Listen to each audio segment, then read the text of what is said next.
As the story continues to build toward revelation, the city itself starts to speak with the voice that has always been hiding underneath it. Chapter 10: The Choir of Static. It began with the radios. First came the missing frequencies, the quiet hum between stations that no one noticed until it began to move, a slow wave of static rolling across the city like fog. Then came the voices, layered inside the noise, faint at first, broken syllables repeating names, street numbers, fragments of scripture and song, all folding together into something that almost sounded like speech. Amira Lee, a technician at a late-night broadcast tower, was the first to record it. Her job was routine: adjust the transmitters, monitor the feed, log the interference. But on a Thursday after midnight, she heard the hum shift. It pulsed through her headphones like breath, then shaped itself into a word. Listen. She froze.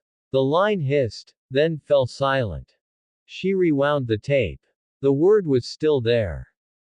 At first she thought it was bleed over from another signal, maybe a pirate broadcast, but when she replayed it again, the voice was clearer, smoother, familiar in a way that made her skin tighten.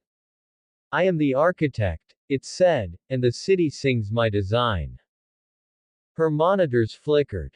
The screen that showed tower status filled with static, then with images, blueprints, endless spirals, a symbol she'd never seen before carved into every floor plan. At the center of each was a single circle marked with a small cross, labeled foundation point. She tried to shut down the feed, but the controls ignored her. The voice returned, this time overlapping itself, hundreds of versions speaking the same words with the rhythm of a sermon. From dust they built towers to heaven, from pride they made foundations of fire, and I waited beneath, patient as stone. Every circuit is a prayer, every transmission a hymn to what they lost. The lights in the tower flared and dimmed in rhythm with the voice, pulsing like a heartbeat. Amira backed away from the console, but her reflection in the monitor didn't move. It smiled. You don't understand yet, it whispered. I don't need believers, only builders.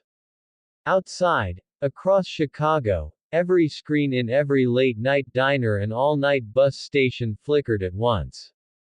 The static aligned, forming the same symbol, the spiral eye, and the same whisper passed through every speaker in perfect harmony.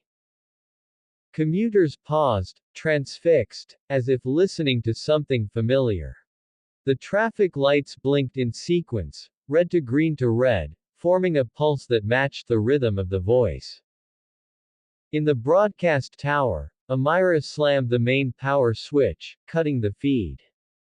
The hum stopped, and silence settled like dust. She exhaled, shaking, and looked out the window. The city was glowing. Not from electricity, from beneath. Faint orange light leaked from the cracks in the streets, tracing perfect circles across the loop, the same pattern from the blueprints. Her radio crackled once more. Every loop closes, Amira, the voice said softly, almost tender. And mine is almost complete. Then, as the glow faded, the tower lights returned to normal.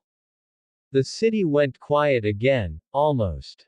In the silence between stations, if you listened closely, you could still hear it. A choir made of static, whispering the same word over and over, gentle and endless, repeat.